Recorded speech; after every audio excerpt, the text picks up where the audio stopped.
Kahit anong gawin ni BBM, eh wala nang patutunguhan ng ekonomiya ng ating bansa dahil nga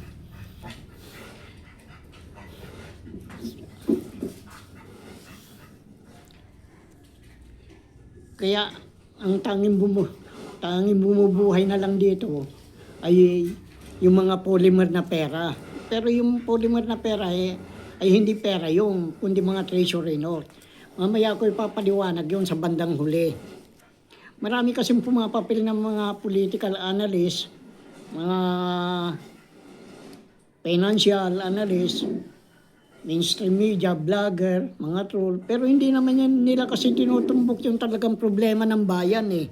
Iniiwas nila, palibas sa mga bayaran yan. Gaya yung tanong kung saan nanggaling ang pondo ng flood control project. Kung lang yan, tip of the iceberg lang yan. Kailangan maunawaan ninyo ang katiyakan ay siyang persa ng mga mamumuhunan. Kasi sigurista yung mga yan eh. Hindi naman basta-basta kumukuha yan eh. Mamumuhunan eh. Sapagkat ang pandaigdigang sistema ng pananalapi ay tumutukoy sa isang komplikadong koneksyon at nakabatay sa isang ipinalagay na ang gobyerno natin ay matatag. Ano itatatag ng ating gobyerno eh? Puro mga kanyan. Puro mga magnanakaw. Ang pagsingit ng mga pondo sa approved budget na ay pinagtibay ng isang uring pagtataksil sa bayan na may pinakamataas na antas para bagang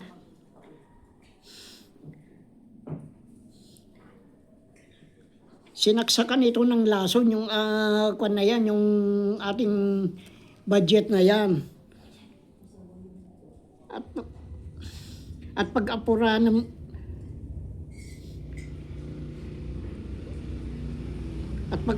mga budget ang nagumagawa ng ganitong uring, masasabi nating imposible yata yun.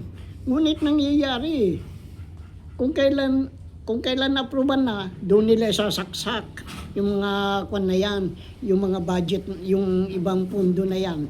Yun ang kinukuha nila sa pagnanakaw. Kung ating pagmasdan ang nakaraan, kung paano natin naabot ang ganitong uring katiwalian, ay siya nagpapatuto sa unti-unting gumuguho ang ating ekonomiya. Papunta na tayo sa gilid ng bangin eh. Kung gayon, ang nakaugalian nating isipin na ang mga kapangyarihan ng mga politiko ay isang simula ng personal na katapatan sa sarili kaysa tungkulin sa loob ng institusyon. Mas inuuna nila yung sarili nila eh. Ganyan ang kalakaran ngayon sa ating gobyerno. Ang ganitong pangyayari ay yung maabot na sa kasukdulang pagtrato sa gobyerno. Ang mga namumuno ay hindi sa pamamagitan ng tiwala sa gobyerno, kundi isang gantimpalan dapat kunin. Maliwanag na yung gantimpalan na yun ay yung mga ninanakaw nilang pondo. Subalit, ang tanong ko, ayaw nilang sagutin. Yung ang sinasabi ko, saan nagmula ang pondo ng flood control project? Siguro kaya pinalalabas nilang kinuha nila ang pondo ng PhilHealth, Land Bank, Development Bank of the Philippines upang maitago ang pag-iimprenta nila ng dollar sa BSP Naga. Paano yun? Alam mo na ang mga taong ito. Sa US, ang pag-iimprenta ng US dollar sa BSP ang pangunahing dahilan ng pagbagsak ng ekonomiya ng US. Sapagkat nawalan na itong karapatang mag-imprenta ng kanilang sariling pananalapi. Malaki ang pananagutan nitong BBM at Duterte sa US government. Sapagkat lumalabag na ang USA sa pag-aari ng Pilipinas. Ngunit ang sina Duterte at BBM ay walang karapatan sa US debt sapagkat walang pahintulot mula sa akin. Kailangan kasi nila ang perma ko eh. Kung hindi nila, kung hindi ko yun, eh talagang meron silang kinakutsaba upang mapatupad yung kanilang kagustuhan. At ito nga si Trump. Kaya kung wari lang yung away ni Trump at saka ni Duterte upang hindi mahalata eh. Kaya yan ang dahilan kung bakit ayaw sagutin ang pinanggagalingan ng pondo. Noong 2014, nag-umpisang mag-imprenta ng US dollar dito ang BSP Dewey Boulevard. At may 40 serial number. Kaya ang mga nakinabang dito ay yung mga Duterte. Pagkatapos pagtatanggol ninyo, kaya nga sinasabi niya, stupido ang Diyos eh. O ayan, siya nagsabi niyan. Kasi, kaya niya lukuhin eh.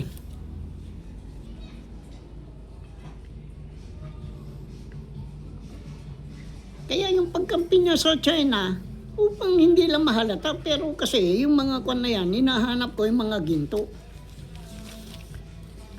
Hindi naman nila kayang ipaliwanag ito. Naguguluhan ng Amerika. Dahil nga, yung mamatay si Marcos, pinag-hati-hatian na nila eh. Yung mga ginto na yan. Sa panahon naman ni BBM, ay BSP Naga ang nag-imprenta ng dollar. Marami rin ito. Hindi nila alam kung paano nila itatago sa akin. Kaya nagpalabas sila ng, kung wari, bankrupt ang gobyerno ni BBM. Nung primero, di ba yung sibuyas nagkakalaga ng 800 pesos, 1 kilo? Saan ka naman nakakita ng ganun? Mga kwan lang yan eh, mga palabas lang nila yan eh. Para masabing talagang walang pera. Pagkatapos nagtatag sila ng maharlikang investment fund, eh wala namang perang maharlikang investment fund. Ang kukunin nilang pundo ay manggagaling sa 1MDB. Pero, natuntong ko din yun eh. Kaya, hindi na nila alam ang gagawin nila.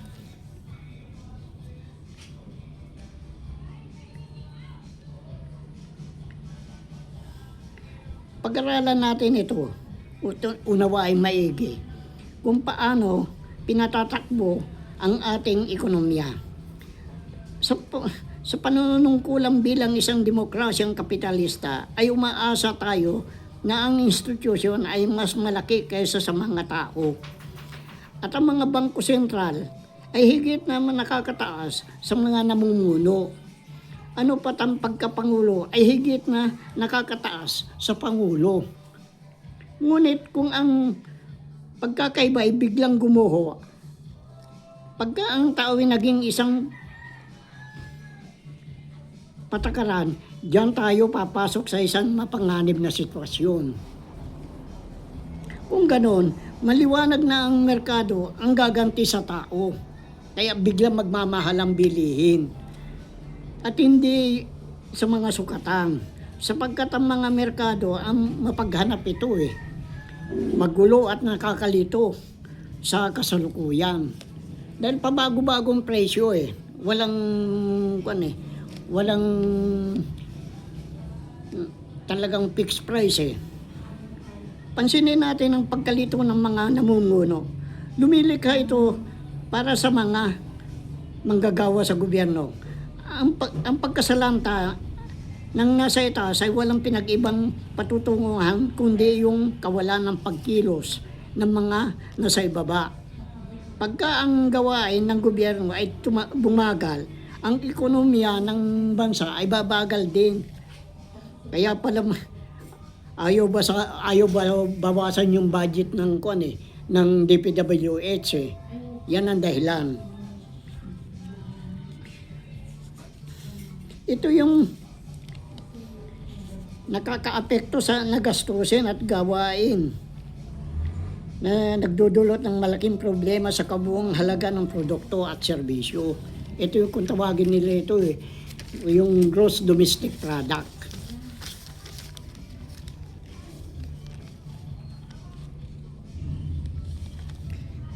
Maliwanag na ang krisis sa ating konstitusyon ay kinaharap ang nakakaapektong ekonomiya ng ating bansa sapagkat ito ay nagpapabago sa pagbahagi ng pondo at kapangyarihan sa darating panahon.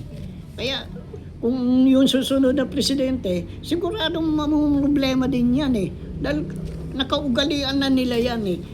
Kung may natitirang budget, uubusin na nila, kukurakutin na nila.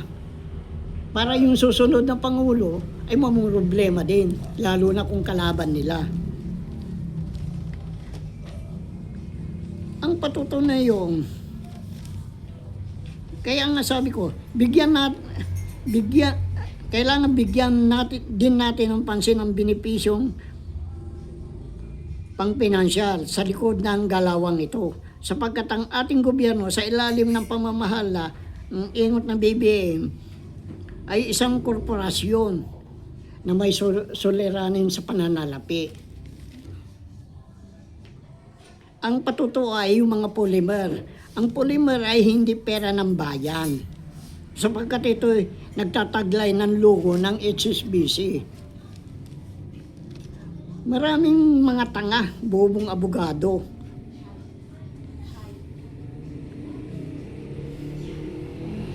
Kaya pinamagatan ko silang ewan ko eh. Puro ewan ko.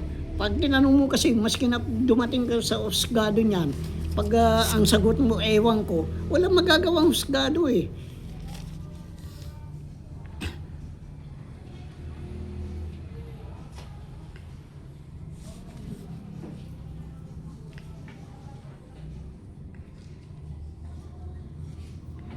Ang nakakatakot na maaaring mangyari sa ating bansa pagka dumating yung uunahing tangkilikin ng ating gobyerno ang pagiging matatag na merkado kaysa sa katatagan ng demokrasya sapagkat magkakaroon ng walang saysay na laman. Kumbaga sa panay yung bubbles. Oh. At kung pumutok yun, wala na. Bagsak na ang kwan natin. Sapagkat nagkakaroon lamang ng anyo ang pananalapi kung babaguhin ang saligang batas. Ito nga yung ating konstitusyon. Kaya mahihirapan din tayo eh. Ito ang nakakatakot na maaaring mangyari. Kung mawalaan ng tiwala ang taong bayan dahil sa korupsyon, magaganap ang mawawalang halaga ang lumang pampasigla ng ating ekonomiya. At kung mahigit na kalahati ang sistema ng pananalapi ay naisantabi, tiyak na titigil silang makikilahok. Ito nga yung mga namumuhunan.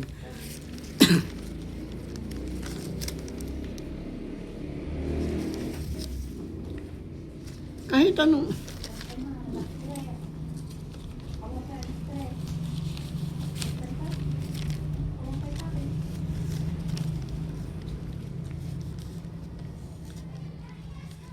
ang ganitong pangyayari ay umaabot na sa kasukdulang pagtrato ng gobyerno sa mga namumuno at ang mga namumuno ay hindi sa pamamagitan ng tiwala ng gobyerno kundi isang gantimpalan dapat kunin. Maliwanag na yun, ang gantimpalan na yun ay yung mga ninanakaw nilang pundo. Subalit ang tanong ko, ayaw nilang sagutin nga.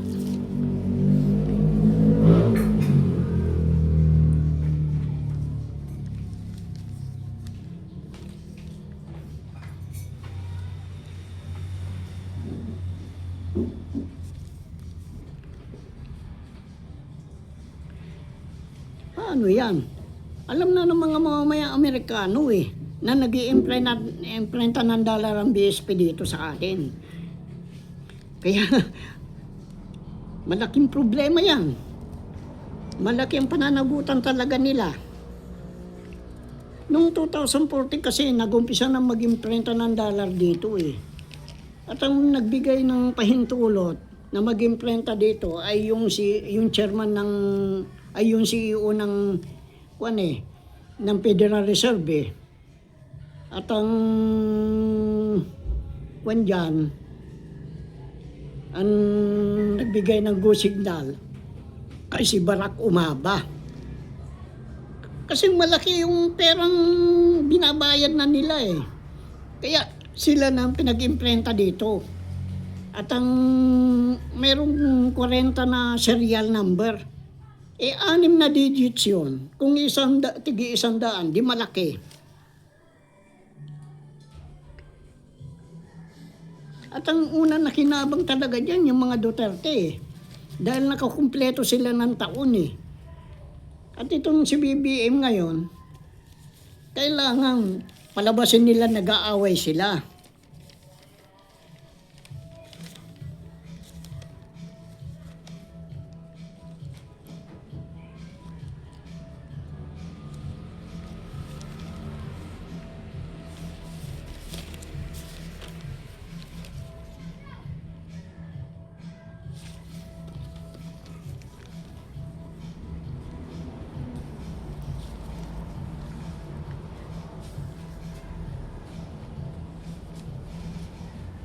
Kung ayaw nilang sagutin yung tanong ko, siguro ako na ang dapat sumagot eh. Para malaman ninyo eh. Kung bakit nag-iimprenta ang BSP Naga eh. Ito ang twist. Ibinata ito sa dokumento mula kay Janet Yellen.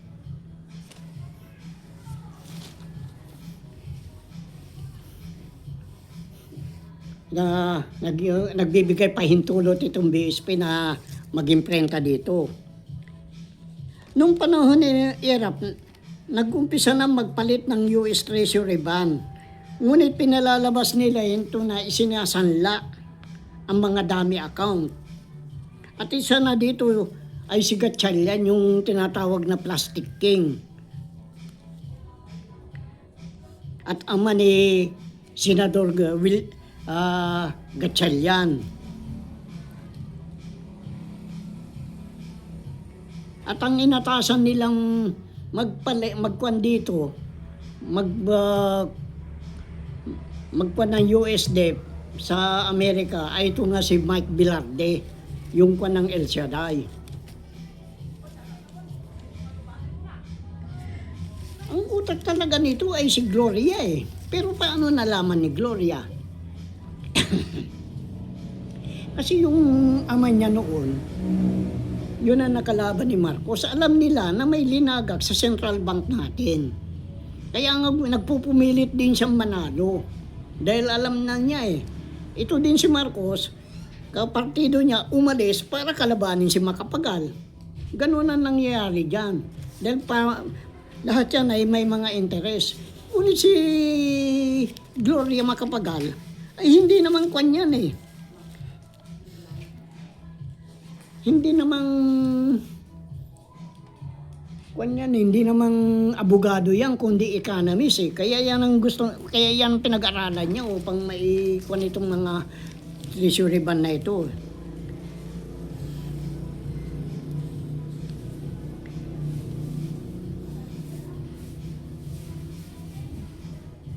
Kaya yung 2023, dyan na sila nag-umpisa para masabing walang pera.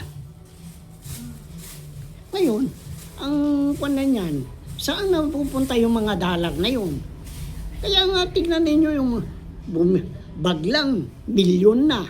O, kung makabili sila ng sasakyan, milyon din ang mga halaga. Mga maluho na sila. Kasi hindi na nila alam kung saan nila dadalhin ng pera eh.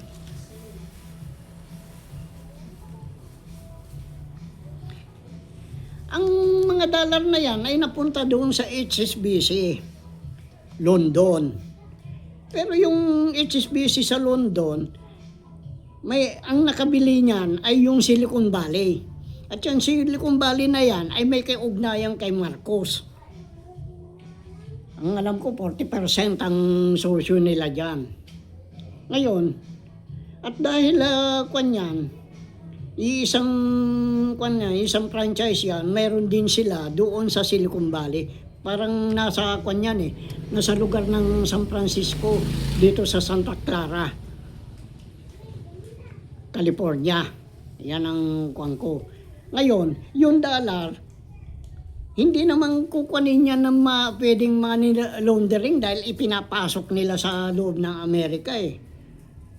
Kung nakapasok yan sa loob ng Amerika, idinideposit yan doon sa HSBC, doon sa nakakuan sa Silicon Valley. Palibasa ikuan na yan, parehas HSBC yan. Ngayon, ang nagpapalabas naman ng polymer ay itong HSBC Canada. Kung nagpapalabas ng polymer, nangangahulugan, yan ay mga kwanyan, mga treasury note lang yan. Kaya nga sinunog ko yan, wala silang palagi. Samantala yung iba, kinukuan lang nila, hinuhuli nila. Palibasa na intindihan ko yung galawan nila, hindi nila ako magalaw. Ngayon, kung yung mga polymer na yan ay nawala o nasira sa kamay ng tao,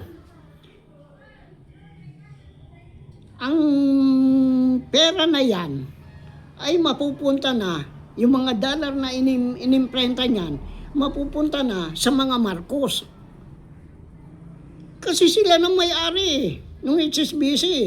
Kaya si Trump nahulihan ng malaking halaga na itatakas sana niya. Dahil unti-unti na natutuntun ko yung kwan nila eh. Kaya nga sabi ko, ako pinanunood nila, sinusundan nila yung kwan ko. Kaya lumalabas na kwan yan, parang shell company, itong HSBC dito sa London.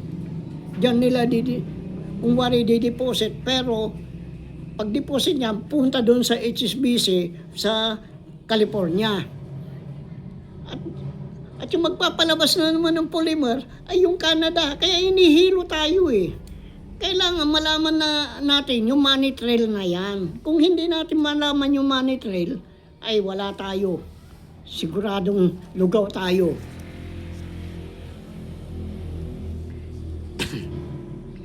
Yung nga sinasabi ko, ang pinanggalingan ng mga treasury note na yan ay si Kwanyan, kay Villaperte. Kaya dyan, may sosyo din si Villaperte doon sa HSBC na kanya. Dahil hindi naman sosyo, nakadeposit yung kanyang bahagi doon. Kaya ayaw nilang busisiin yung mga flood control project ng mga Villaperte. Ayaw nila. Ang daming substandard na project na ang mga Villaperte. Pero ayaw galawin ng ICI yan. Kaya nga nagre-resignan yung mga kwan dahil nalalagay sila sa alanganin eh.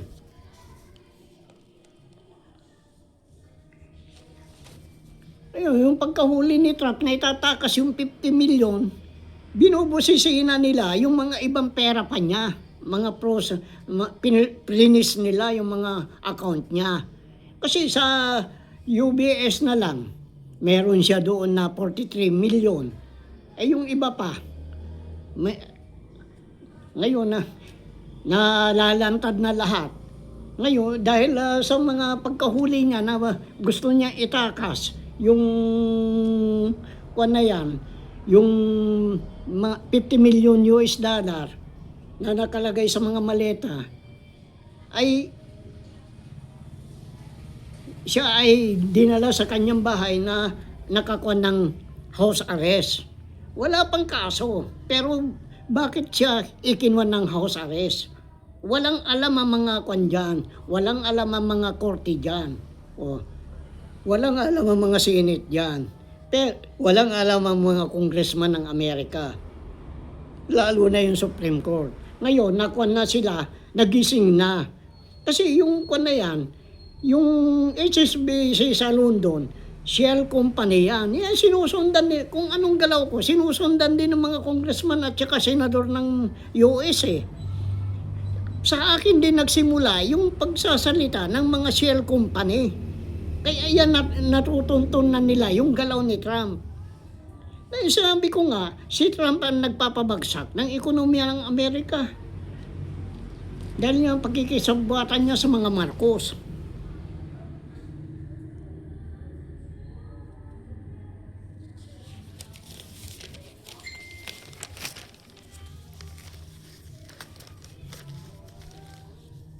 Kaya nga, sa laki ng pera na yun, tingnan mo, hindi nila alam yun kung saan-saan. Bibili ng bag, bibili ng damit na halos milyon ng kahalaga. Mga kwan talaga.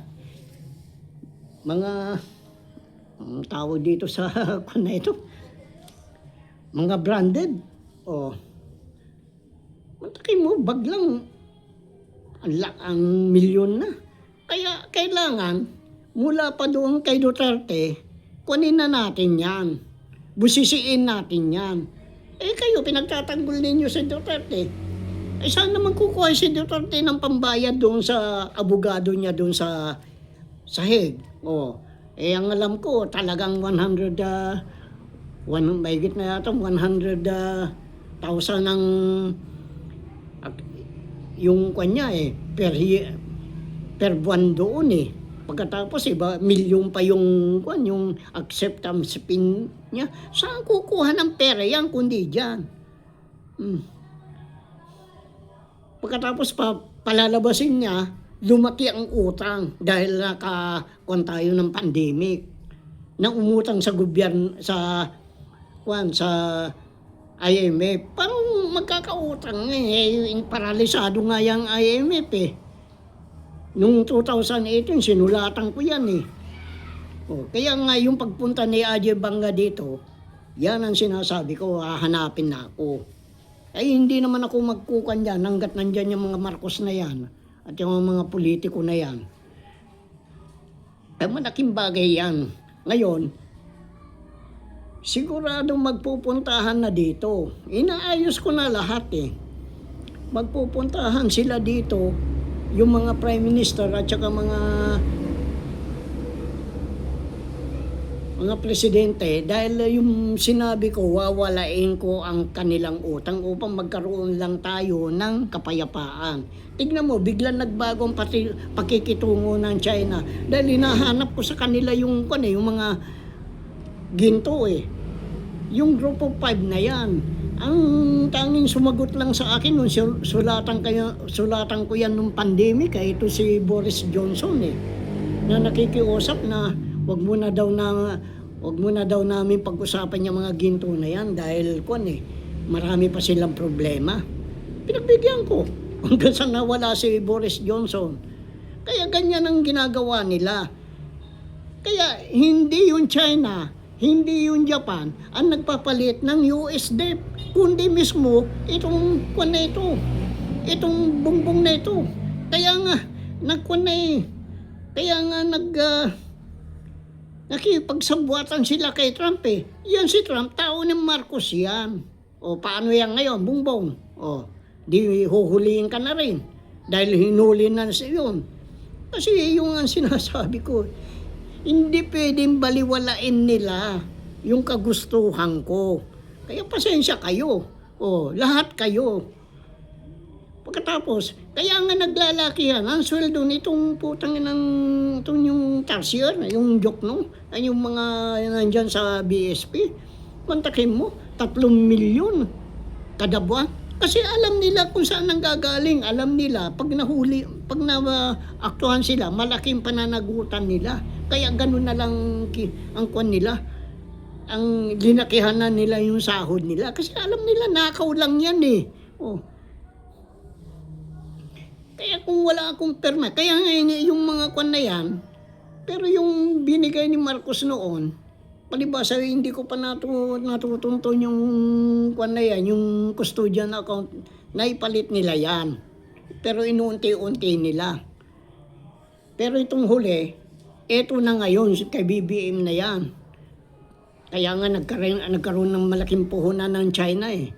Kung gaano kabilis ang pagtaas ng ekonomiya ng isang bansa, ganun din kabilis ang pagbagsak niyan. Kaya alam nila babagsak na sila. Kaya yung mga pera na kinukuha nila doon sa katulad ng BlackRock, yung Vanguard, yung Goldman Sachs, yung mga Wall Street, dinadala na nila sa China. Pero walang hahabulin ko pa rin yan. Dahil kung gusto nila, di mag-closed door policy uli sila. Kasi hindi ninyo alam ang sikreto ng panahon ni Kwan eh. Yung panahon ni Marcos eh.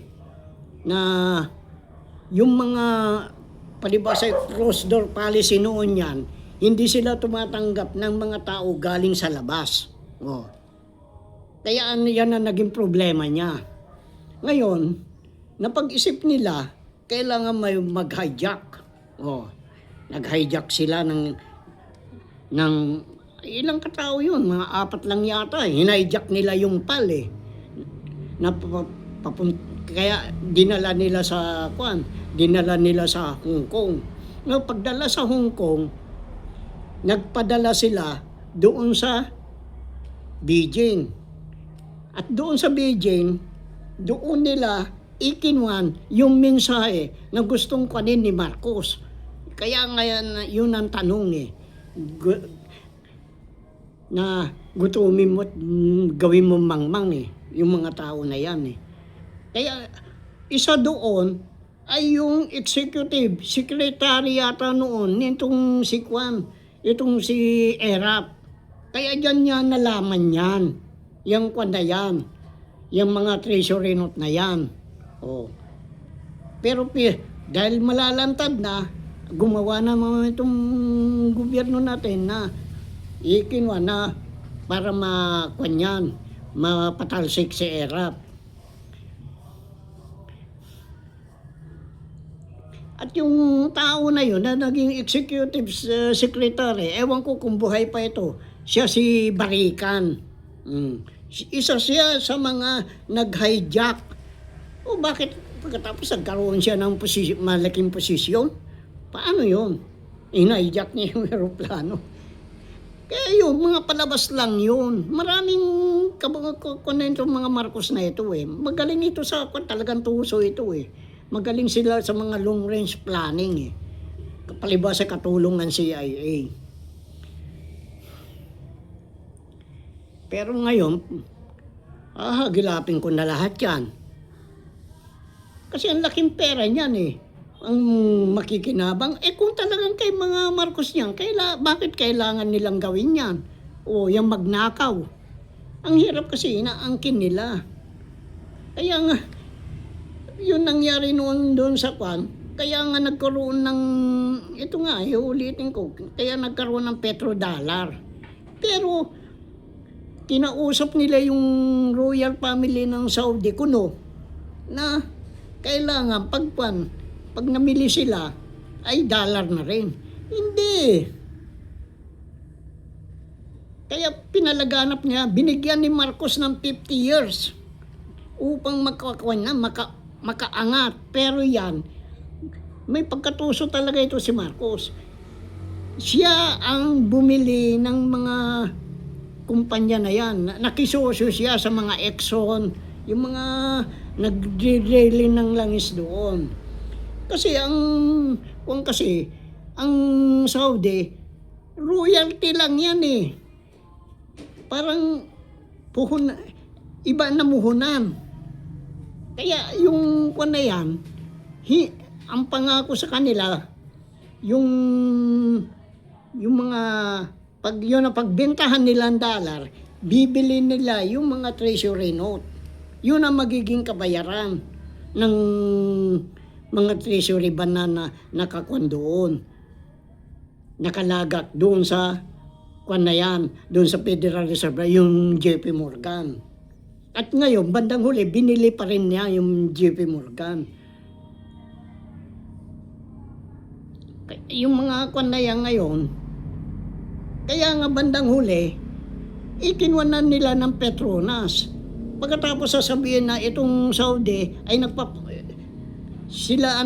meron silang mga treasury ban na yan. Pero walang kwan yan. Walang karapatan itong kwan na ito eh. walang karapatan itong Saudi na ito eh. Kaya nga yung kwan nila, yung prinsipe na nila ang pumapil, naintindihan nila eh.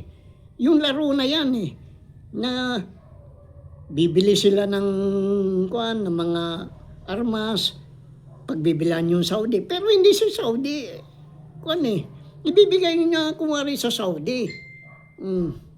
Pero yung kwan na yan, ang pinakamaganda, ang pinakamasaklap diyan, yung mga treasury kung na yan, yun ang binibili nila. Pero hindi ganun bili, kundi kanila na yon, sa mga Marcos na yon. Kaya diyan unti-unting ng Pilipinas. Kaya yan, dahil nung makita ng Amerika, kasi nagpunta ito si Birata at saka si sa Amerika eh, bago nagkaroon ng petrodollar eh. Ipinakita nila yan. Nagitla ang kano.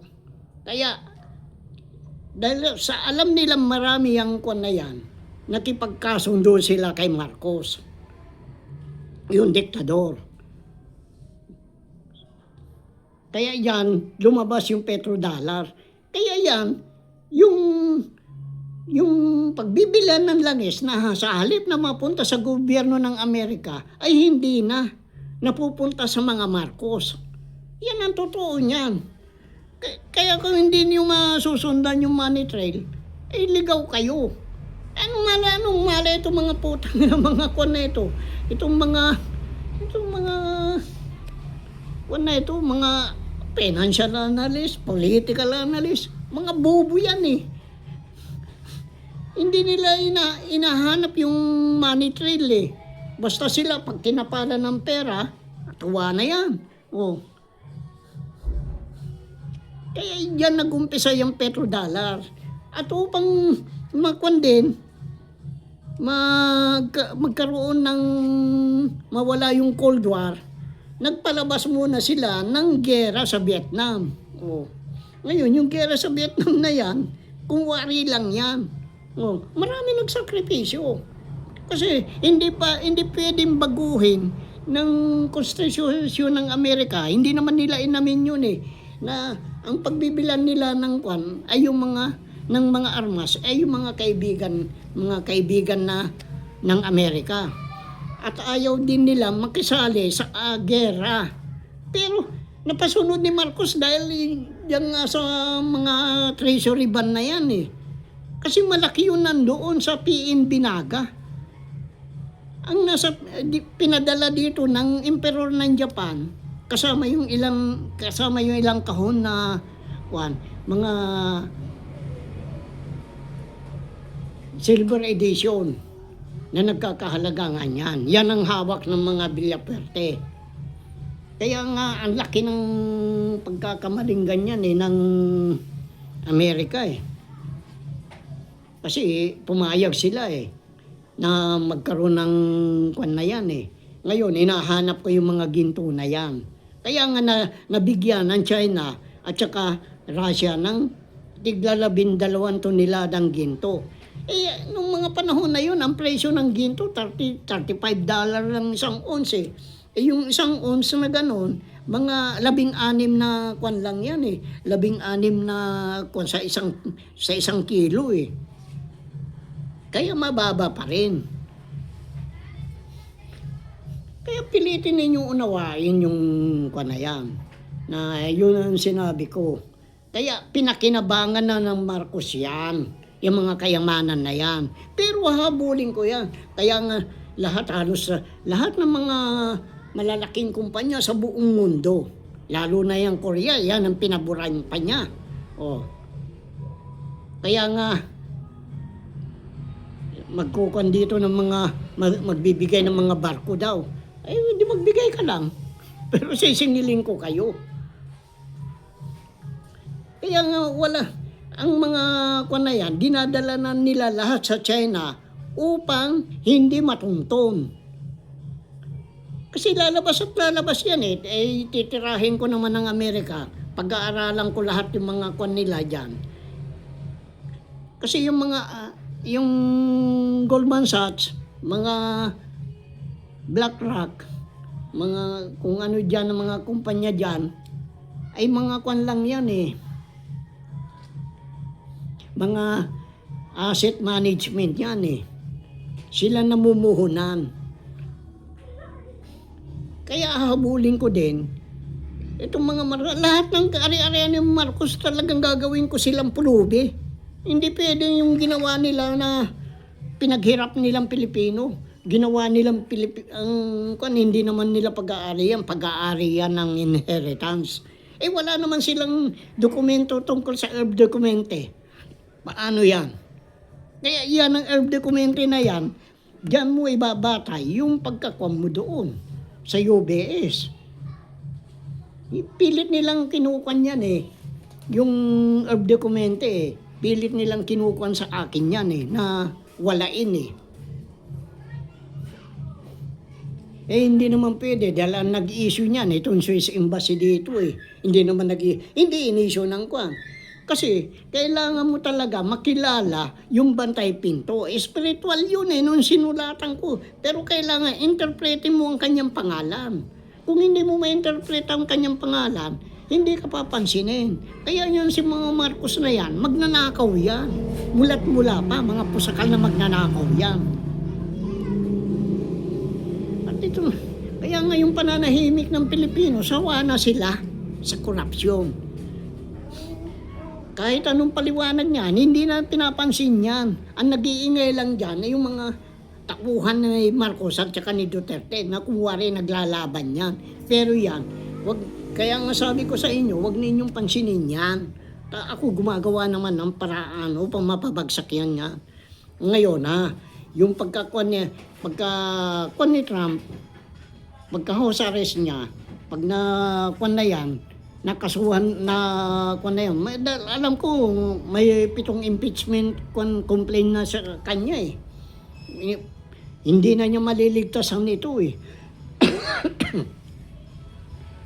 Kaya nung pagpunta ni Ajay Banga dito, nanahimik yan kuan hanggang ngayon tahimik siya. Dati-dati yabang niya. Yung mga troll niya, yayabang. Bakit ngayon tahimik? Kaya akala siguro niya, porque si Ture kinuha niya noon ako, makakalapit siya sa akin. Hindi. Tinatawanan ko lang yung mga yan. Kaya ngayong kuwan na yan, pinuputol-putol nila yung mga video ko para yung hindi nila malaman yung katotohanan eh. Kaya yung pagsasalta ko kasi, may benefit of doubt yun. Kailangan busisiin ninyo. Nasa inyo yan. Kasi kung hindi ako magbibigay ng benefit of doubt, hindi ninyo baliwala lang sa inyo. Kung isipin ninyo kung paano ang ginagawa ko. Talaga napakahirap itong pinapapilang ko. Akala ba ninyo, madali lang yan. 2005, nung magtago ako. Kaya malaking pera yan. Kung 100 na peraso yung iprinesenta ni yung tropa ni BBM. Kaya nakapag-imprenta ng dollar dito. Trilyon na yan. Trilyon dolyar. Kaya nga sabi ko, kaya nga yung 40 piraso na serial number, napakalaki na niyan. Yan ang pananagutan. Kaya yan si Duterte, akala ba ninyo makakawala pa si Duterte? Panayang kuwan ninyo na pinapanalangin, mga ulol, mga kampung kayo ng mga demonyo. Kayong mga nananalangin na makabalik na si Duterte dito. Kaya nga sinasabihan niya stupid one news dahil nakaya niyang paikutin pero hindi niya alam kung anong kung napaikot nga niya eh. Kaya malaki ang pagkakamali nila dahil buhay ako. Yan ang sinasabi ko, buhay ako, hindi ninyo ako kayang paikutin. Sige na.